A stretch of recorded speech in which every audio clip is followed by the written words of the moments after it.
جی ناظرین، آپ دیکھ رہے ہیں بدلوں کی نشریات اور میں ہوں فیاض نائچ پروگرام سندھ نامہ کے ساتھ۔ سندھ کے جزائر کے حوالے سے جو وفاقی حکومت نے آرڈیننس نکالا ہے اس کے خلاف سندھ کے اندر ایک رد عمل، سخت رد عمل سامنے آیا ہے۔ عوامی سطح پہ ریلیز، جلوسوں کی شکل میں ایک موومنٹ شروع ہو چکی ہے، جبکہ دوسری طرف سندھ کے معروف آئینی اور قانونی ماہر ایڈوکیٹ شہاب اوستو صاحب نے کورٹ کے اندر پٹیشن بھی داخل کر دی ہے، جبکہ سندھ حکومت نے خود کابینہ کا اجلاس بلا کے کہا ہے کہ وہ اس آرڈیننس کو رد کرتے ہیں۔ آج کی اس نشست میں ہم گفتگو کریں گے اور ہمارے ساتھ شریک گفتگو ہوں گے ایڈوکیٹ شہاب اوستو صاحب، جس نے یہ پٹیشن داخل کی ہے۔ ان سے معلوم کرتے ہیں کہ وہ کیا گراؤنڈز ہیں جن کے بنیاد پر سندھ اس آئیلینڈ اتھارٹی کے قیام کو رد کر رہی ہے۔ السلام علیکم اوستو صاحب۔ وعلیکم السلام۔ اوستو صاحب،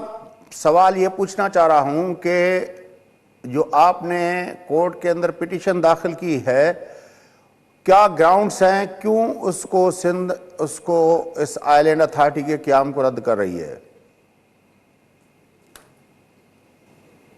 دیکھیں جی، بات یہ ہے کہ یہ جو آرڈیننس ہے، اس آرڈیننس کے ذریعے بہت سارے غیر قانونی اور غیر آئینی نتیجے نکلے ہیں۔ سب سے پہلا تو یہ ہے کہ پاکستان میں آرٹیکل 1 جو ہے آئین کا، وہ پورے ملک میں جتنے بھی صوبے ہیں اور جو فیڈرل ٹیریٹری ہے ان کی تفصیل بتاتا ہے، ان کی ڈیمارکیشن، لمیٹیشنز بتاتا ہے۔ سندھ کا جو صوبہ ہے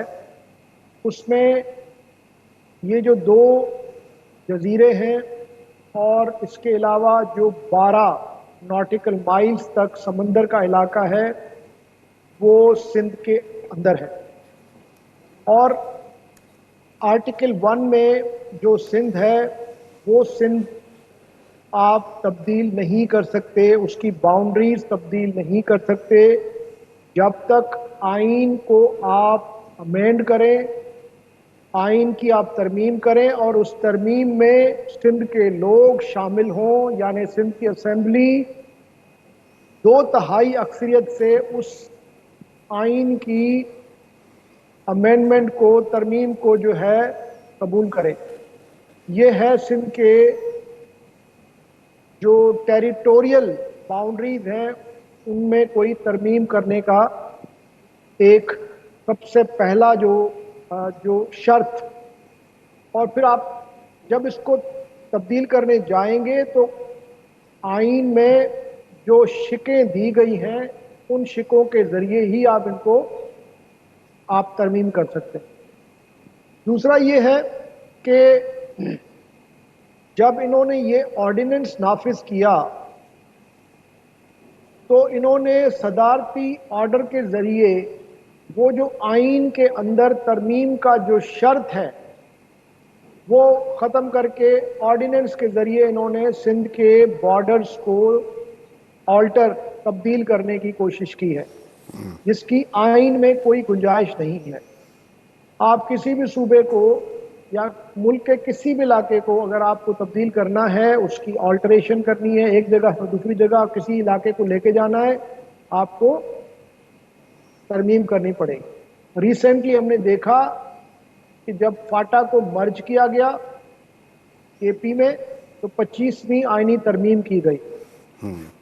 تو اب سوال یہ پیدا ہوتا ہے کہ یہ جو ہمارے پریزیڈنٹ صاحب کے ساتھ یا پرائم منسٹر صاحب کے ساتھ بیٹھے ہوئے ہیں، جو عالم فاضل لوگ بڑے بڑے بیٹھے ہوئے ہیں، قانون دان بیٹھے ہوئے ہیں، کیا ان کے عقل میں یہ بات نہیں آئی کہ جو علاقہ آئین کے تحت سندھ کا ہے اور رہا ہے، ہمیشہ رہا ہے، اس کو اگر آپ اٹھا کے وفاق کے ساتھ جوڑ دیں گے تو ایک تو سندھ کی باؤنڈری تبدیل ہو گئی، پھر آپ نے وفاق کو ایک علاقہ دے دیا۔ اس وقت وفاق کے پاس فاٹا ختم کرنے کے بعد سوائے اسلام آباد کیپٹل ٹیریٹری کے کوئی علاقہ نہیں ہے۔ اب اگر آپ نے وفاق کو یہ ایک علاقہ دے دیا تو وہ علاقہ، پھر میں وہی بات کروں گا کہ جو آرٹیکل 1 میں جو پاکستان بیان کیا گیا ہے اس کو اس نے تبدیل کر دیا۔ تو ادھر بھی آپ کو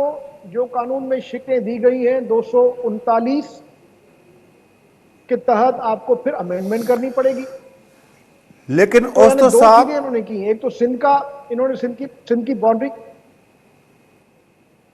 اوستو صاحب، سندھ کی حکومت نے خود پرمیشن لیٹر دیا ہے اور اس طرح کی اپنا پہلے بھی اراضی جو ہے مختلف وقتوں پہ، کبھی اسٹیل مل کے لیے، کبھی پورٹ قاسم کے لیے، اور پھر کبھی اپنا کنٹونمنٹس کے لیے سندھ گورنمنٹ پرمیشن دیتی رہی ہے وفاق کو کہ وہاں آ کے اپنا ڈیولپمنٹ کے پروجیکٹ لگائے۔ تو اس کو اس سے کس طرح اپنا مختلف پایا جا رہا ہے؟ آپ بالکل صحیح کہہ رہے ہیں، اس کے لیے آئین میں گنجائش موجود ہے۔ وفاق آرٹیکل 152 152 آرٹیکل کے تحت وفاق سندھ سے زمین لے سکتا ہے، اور اس کی شرط بہت سخت ہے۔ نمبر 1، وفاق اس وقت زمین لے گا جب اس کو بہت شدت سے اس کی ضرورت ہوگی، نمبر 1۔ نمبر 2، اگر پروونس وفاق کو زمین کوئی غیر سرکاری یا نجی زمین لے کے دے گا، خرید کر کے دے گا، تو وفاق اس کی قیمت ادا کرے گا۔ نمبر 3، اگر وفاق زمین صوبے سے لے گا تو ایک ایگریمنٹ کے تحت لے گا، اور وہ ایگریمنٹ اگر وفاق اس ایگریمنٹ پہ نہیں چلتا تو سپریم کورٹ ایک آربیٹریٹر مقرر کرے گی، اور وہ آربیٹریٹر پھر وہ جو ایگریمنٹ ڈیفالٹ ہوا ہے اس میں پھر وہ آربیٹریشن کرے گا۔ اور پھر چوتھی شرط اس میں یہ ہے کہ وفاق زمین صرف اس مقصد کے لیے لے گا جس مقصد کے لیے وہ قانون سازی کر سکتا ہے۔ یعنی شیڈول 4 میں اگر کوئی ایسی چیز بنانی ہے جو شیڈول 4 میں دی گئی ہے، جیسے آپ نے کہا کہ پورٹس بنانے ہیں، کنٹونمنٹ بنانی ہے، آپ کو جو وفاق کے اپنے جس میں آپ قانون سازی کر سکتے ہیں، جس میں وفاق قانون سازی کر سکتا ہے، اس پرپز کے لیے وہ صوبوں سے زمین لے سکتا ہے، وہ قانونی ہے۔ لیکن اس پہ بھی زمین ٹرانسفر ہوگی،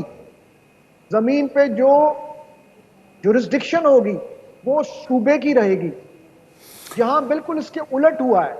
انہوں نے جو زمین لی ہے نمبر 1، وہ وفاق کی جو قانون سازی کا جو وفاق کو جو شیڈول 4 میں جو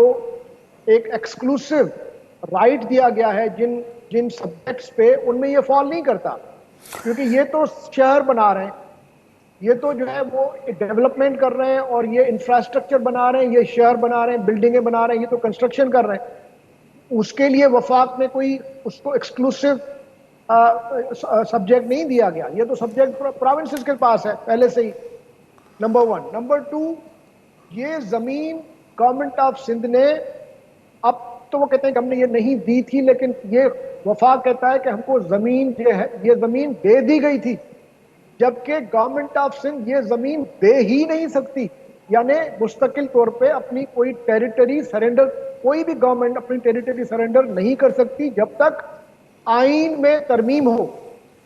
تو حکومت سندھ نے اگر کوئی ایسی زمین ان کو دی تھی تو نمبر 1، وہ زمین غیر قانونی تھی، کیونکہ یہ اس پرپز کے لیے نہیں تھی جس کے لیے وفاق قانون سازی کر سکتا ہے، نمبر 1۔ نمبر 2، اس کی کوئی اشد ضرورت نہیں تھی۔ نمبر 3، ان کا ایگریمنٹ ہوا ہے نہیں ہوا ہے ابھی تک ہم کو نہیں پتا، کہاں ہے ایگریمنٹ، وہ پتا چلے 152 میں جو۔ تو میں یہ بات کمپلیٹ کر لوں، اور میں یہ بات کمپلیٹ کر لوں۔ چوتھی بات جو ہے کہ یہ جو بنا رہے ہیں یہ تو شہر بنا رہے ہیں، یہ تو پراپرٹی ڈیولپمنٹ ہو رہی ہے۔ یہی تو میں عرض کر رہا ہوں اوستو صاحب، میں یہی عرض کر رہا ہوں کہ پراپرٹی ڈیولپ کرنے کے لیے، شہر بنانے کے لیے ہمارے پاس پہلے بھی پتہ ہے کہ ڈی ایچ اے بنا، وہ بھی ایک کمرشل اپنا ہاؤسنگ اسکیم تھی، وہ زمین دی گئی، وہاں پہ سندھ گورنمنٹ کے نہ تو بائیلاز چلتے ہیں، بلڈنگ کنٹرول اتھارٹی نقشے پاس نہیں کرتی، نہ وہاں پہ جو ہے وہ ڈرینیج کا سسٹم کیسا ہے، وہاں پہ ان کی اپنا وہ لوکل گورنمنٹ ان کی اپنی ہوتی ہے۔ ابھی جو ملک ریاض صاحب کو جو زمین دی گئی وہ جس طرح دی گئی کورٹ نے فیصلہ کیا، لیکن وہاں پہ بھی یہ ہے کہ وہ جو پلاٹس ہیں ان کی رجسٹری سندھ گورنمنٹ میں نہیں ہو رہی، جو نقشے پاس ہو رہے ہیں وہ سندھ گورنمنٹ کی بلڈنگ کنٹرول اتھارٹی نہیں کر رہی، وہ سارے نقشے ملک ریاض خود پاس کر رہا ہے، اس کی اپنی جو اپنا وہ ہے، جس طرح ڈی ایچ اے نقشے پاس کرتی ہے اسی طرح وہ تو یہ تو پریکٹس رہی ہے کہ کمرشل اپنا ہاؤسنگ اسکیمز کے لیے زمینیں دی گئیں، اور نہ صرف دی گئیں بلکہ سندھ گورنمنٹ کے اداروں کا جو رائٹ تھا نقشے پاس کرنا، اور پھر وہاں کا لوکل گورنمنٹ سسٹم کے تحت وہاں پہ ڈرینیج اور یہ سارا، وہ ساری چیزیں ان کے نکل گئی ان کے ہاتھ سے۔ دیکھیں وہ تو گورنمنٹ آف سندھ، چونکہ گورنمنٹ آف سندھ کے جو کرتا دھرتا ہیں ان کا ملک ریاض کے ساتھ بزنس پارٹنرشپ رہی ہے، لیکن اس میں اور اس میں بنیادی طور پہ فرق یہ ہے کہ وہ جو زمین ہم نے دی وہ زمین سندھ کے اندر ہی ہے، وہ غلط ہوا ہے، ہم تو اس کو ہمیشہ کنڈیم کرتے ہیں، لیکن وہ زمین سندھ کے اندر ہے، سندھ کا اس سے نقشہ تبدیل نہیں ہوا ہے۔ اچھا ایک اور اس میں آپ دیکھیں کہ غیر آئینی کام کیا ہوا ہے، یہ بڑا انٹرسٹنگ بات ہے جو میں نے آج جب ججز کو بتائی تو وہ بھی تھوڑا سا حیران ہوئے۔ ہوا یہ ہے کہ جب آپ نے یہ دو جو جزیرے ہیں جب آپ نے یہ سندھ کے اس سے نکال دیے اور وفاق کو دے دیے، سیکشن 3 جو ہے آرڈیننس کا وہ کہتا ہے کہ یہ جزیرے اب وفاق کے، اب یہ ویسٹ ہو گئے وفاق میں، اب وفاق کو مل گئے یہ، تو جب آپ نے وفاق کو دے دیے تو اس کا مطلب یہ ہوا کہ سندھ ہائی کورٹ کی جورسڈکشن اب ان جزیروں پہ ختم ہو گئی، کیونکہ وہ جو سندھ ہائی کورٹ کی جو کانسٹیٹیوشنل جورسڈکشن ہے وہ ہوتی ہے ٹیریٹوری کے حساب سے، ہر پروونس کی اپنی ہائی کورٹ ہے۔ جب آپ نے ان آئلینڈز کو نکال دیا تو ہائی کورٹ کی ٹیریٹوریل جورسڈکشن ختم کر دی انہوں نے۔ آپ سوچ سکتے ہیں کہ صدارتی حکم کے تحت ہائی کورٹ کو آپ نے آؤسٹ کر دیا، نکال دیا، تاکہ یہ اب ججز یہاں پہ، ہائی کورٹ کا جج یہاں کوئی فنڈامنٹل رائٹ کا کیس نہیں سنے گا۔ اس سے بھی خطرناک بات سنے کیا ہوئی ہے، ایک طرف سندھ ہائی کورٹ کو انہوں نے وہاں سے نکال دیا، دوسری طرف جو اسلام آباد ہائی کورٹ کی جورسڈکشن ہے وہ بھی ان جزائر تک نہیں ہے، کیونکہ اسلام آباد ہائی کورٹ کی جو جورسڈکشن ہے آرٹیکل 175 کے تحت وہ ہے اسلام آباد کیپٹل ٹیریٹری تک محدود۔ تو نتیجہ کیا نکلا کہ ان جزیروں پہ اب پاکستان کی کسی بھی ہائی کورٹ کا کوئی جورسڈکشن ہی نہیں ہے۔ تو اگر وہاں پہ یہ جو اتھارٹی بنی ہے لوگوں کو اٹھا کے گم کر دے، لوگوں کی پراپرٹیاں ضبط کر دے، لوگوں کو جو کرنا ہے کر دے، نہ وہاں پراونشل پولیس جا سکتی ہے، نہ وہاں پہ جو پراونشل ہماری جو جوڈیشری تھی وہ جا سکتی ہے، نہ وہ بیچارہ جو غریب آدمی جس کے ساتھ یہ ظلم ہوگا وہ کسی ہائی کورٹ میں جا کے فنڈامنٹل اپنے رائٹس کو جو ہے بچا سکے گا۔ سب سے خطرناک کام یہ ہوا ہے کہ اب کوئی ہائی کورٹ ہی نہیں ہے وہاں پہ۔ آج جب میں نے جج صاحبان کو وہ جو متعلقہ جو قوانین ہیں آئین کے اندر وہ میں نے جب پڑھ کے بتائے، پہلے تو وہ اعتبار نہیں کر رہے تھے کہ یہ کیسے ہو سکتا ہے، جب میں نے ان کو بتایا پڑھ کے دکھایا تو انہوں نے کہا کہ آپ کی بات، ابھی تو خیر پہلی ہیئرنگ تھی تو انہوں نے کوئی حتمی طور پہ نہیں کہا، لیکن بالکل آپ کی بات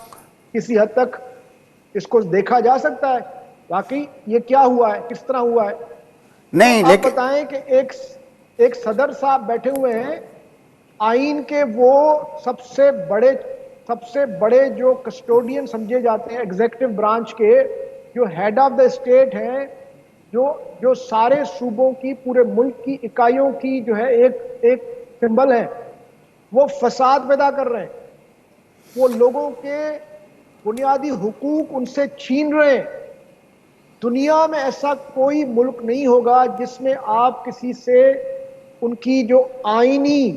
آئینی جو جورسڈکشن ہے، کانسٹیٹیوشنل جورسڈکشنز جو ہیں وہ ان سے چھین کے ان کو آپ اتھارٹی کے حوالے کر دیں۔ یہ تو میرے خیال میں ایسٹ انڈیا کمپنی کے زمانے میں شروع میں ہوا ہوگا۔ تو اس وقت جو جزیروں پہ لوگ رہتے ہیں یا جو لوگ رہیں گے آ کے، ان کا کوئی حالی والی نہیں ہے، وہ اللہ کے آسرے پہ ہیں، وہاں کوئی ہائی کورٹ نہیں ہے۔ اگر وہ جا کے سندھ ہائی کورٹ میں پیش ہوں گے تو ان کا وکیل کہہ سکتا ہے کہ جی آپ کیسے آئے ہو، آپ تو وفاق میں ہو. اور جب یہ جائیں گے اسلام آباد تو وہ کہیں گے کہ جی اسلام آباد کیسے آئے ہو، وہاں تو ہماری تو جو ہائی کورٹ کی جو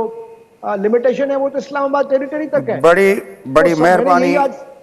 بڑی مہربانی اوستو صاحب، آپ نے ہمیں جوائن کیا. ناظرین، شہاب اوستو ملک کے معروف آئینی اور قانونی ماہر ہمارے ساتھ تھے. جزیروں کے حوالے سے، سندھ کے جزیروں کے حوالے سے جو وفاق نے آئی لینڈ اتھارٹی بنائی ہے اس کے خلاف اوستو صاحب نے ہائی کورٹ کے اندر پٹیشن بھی داخل کی ہے، اور اس کے علاوہ سندھ کے اندر بہت بڑا احتجاج بھی ہو رہا ہے. پچھلے دنوں عوامی تحریک رسول بخش پلیو صاحب کی جو پارٹی ہے، اب پلیو صاحب تو نہیں رہے لیکن اس کے فالوورز بڑی تعداد میں